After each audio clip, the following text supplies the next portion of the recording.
How to check tag posts on Facebook. So the first step is by opening your Facebook app and then go to your profile by clicking on your profile picture right here. Or if you have that button right here, then click on it.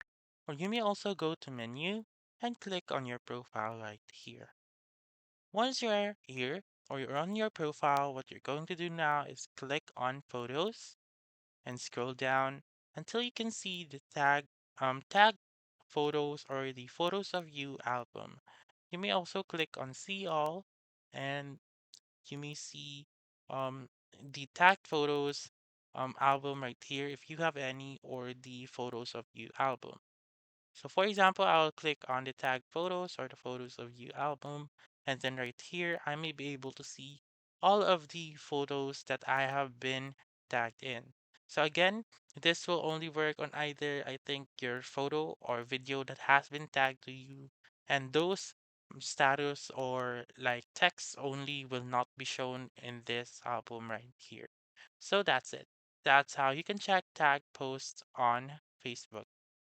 So that's all for this video. Let me know in the comments section if this works out for you.